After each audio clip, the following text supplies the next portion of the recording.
It's that time of the year again, gamers! Happy Halloween! It's the perfect time to discuss creepy areas, unsettling scenarios, monsters, or enemies. I'm talking about the monsters I would hate to encounter on a night of trick-or-treating. These guys gave me headaches, had me throwing controllers, and rage-quitting games. But before I tell you what they are, be sure to like and subscribe, because are you tired of me being in the 50,000s? Because I'm tired of it, just like I'm tired of number 10. I have a very simple philosophy. I kill you, you stay dead.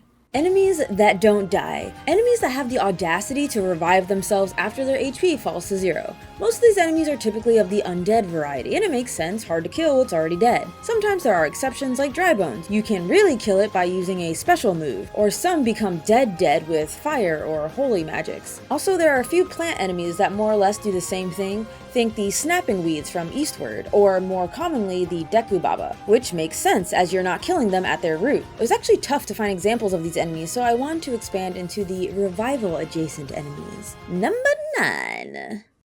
Yes, there are more that are a tad bit annoying, but slightly different than these self-reviving enemies and are typically bosses. Enemies of the lifelink variety. They must be defeated within a certain time limit of each other, or else the other is revived, usually with less HP than before. But sometimes they have to be destroyed at the same time, with no grace in between deaths. These guys are more or less annoying for the same reason. They don't die. They have a partner in crime that will either resurrect them, or they bring themselves back. The key to their defeat is whittling down both of their HP around the same time, so they can die at the same time. Number 8.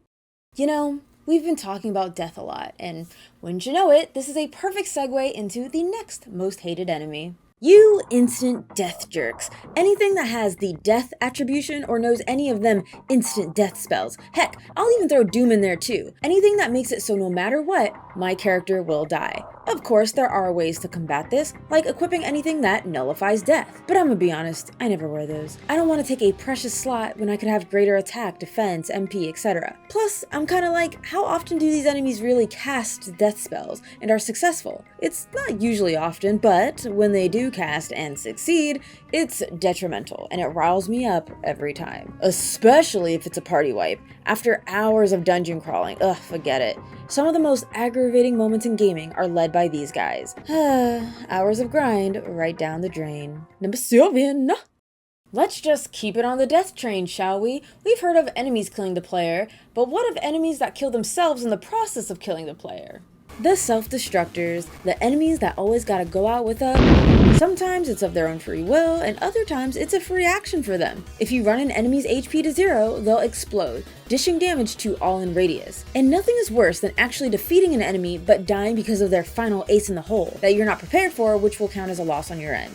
Depending on the game, these guys are best defeated at a safe distance, so when they do go boom, you're not affected. Thankfully, these guys are pretty easy to manage, as long as they're not coming after you in numbers. And sometimes you can even use them to your advantage to harm enemies. Number 6. So on one hand, I like that these guys keep you on your toes, but on the other, I don't really like surprises. The Transformers. Enemies that have a phase 1 and 2. And yeah, this is more or less every final boss ever, but I'm talking about the normies. I think you get the greatest effect of these guys the first time, because the first time it happens, it throws you off because you're not expecting it. I remember my first time with Kirby, and I was introduced to this monstrosity known as Scarfy. I was shook, not expecting something so cute to turn into something so aggressive. Not only do they have the element of surprise the first time, unless it's like these parasitic freaks of nature, then it just freaks me out every time. But some enemies, if you don't kill them quick enough, transform into something actually threatening. Personally, I'm not one to fuck around with these guys. I try to be quick to kill them before they can transform into something quick to kill me.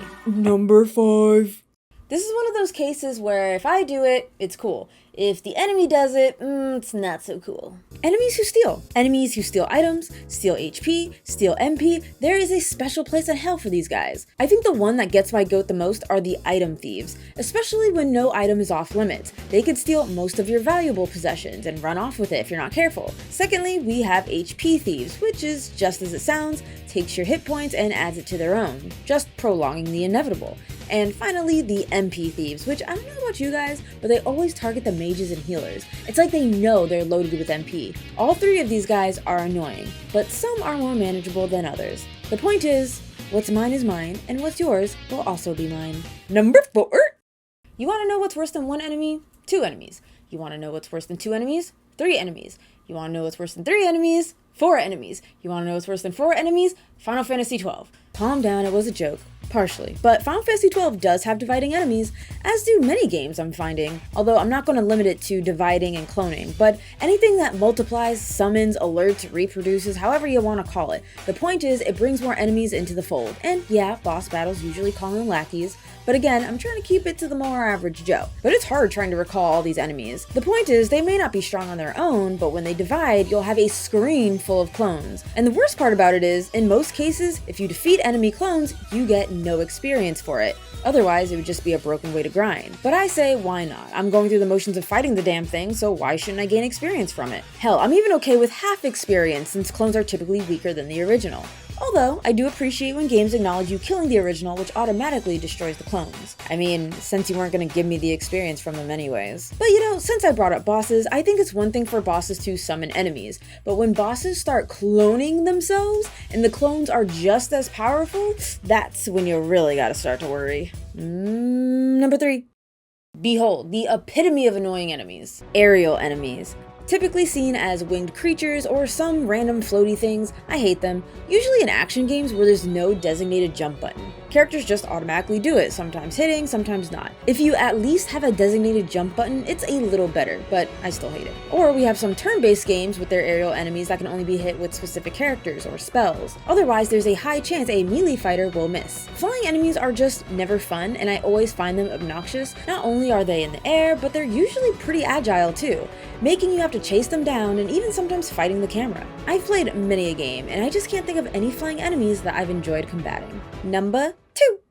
Honestly, in the same vein, I don't even have a creative segue into this one. They're also annoying. Defenders. You know, the enemies you can't attack from the front, so you have to hit them from the back. Typically, they have shields or heavy armor, or you just can't cut through the fat. They boast an obnoxious frontal defense, to the point of making the player use their noggin to creatively get behind and strike. And sometimes it was cool. Let's not pretend Wind Waker Dark Knots weren't the coolest thing, and smoothly rolling behind them to disrobe them isn't a move. But other enemies, I find them to be a pain in the ass trying to get around them. Plus, they are the enemy tank, big but slow, and meant to distract from the onslaught of other enemies. Plus, they're mighty dangerous if they manage to get a swing on you. But with careful planning and precise movements, these guys could be made quick work of. Number 1. The bane of my existence. There's nothing that kills my excitement more and replaces it with dread, and especially if I didn't heal, fear, is when I open a treasure chest and it's no treasure chest at all. Mimics. These are some of the most versatile motherfuckers in the game. Truly, there are so many different takes on mimics. So much so, some aren't even limited to treasure chests anymore. One of my favorites is from Dragon Quest, known for their punny names like the Urn Expected. They're not only versatile in the forms that they come in, but the monstrosity levels. What we have here is a standard mimic, usually with a long tongue, sharp teeth, maybe a pair of eyes. Others are strangely cute, like in Kid Icarus Uprising, the Mimicuties. I've seen many mimics, but none that were designed to be kinda rockin' that royal blue, crowned by a radiating halo, sporting them thick goddess thighs. And those legs aren't just for show either, they will kick you into oblivion. Then we have one I've recently came across, the ones in Dark Souls, which are just pure eldritch horror, as most things in Dark Souls are. And I want to commend Dark Souls for this little extra detail. If you try to open a mimic, it grows arms, captures the player, and has a little taste. But if you attack first, it becomes this lanky freak of nature. I don't know about you all, but mimics prove to be some of the most toughest regular enemies. In most games, they will mess you up. And yeah, I know this enemy is a doppelganger, not a mimic. But listen, I mean, it's pretending to be a chest, and let me tell you, these things have given me PTSD with how they spring to life and just drain you to death.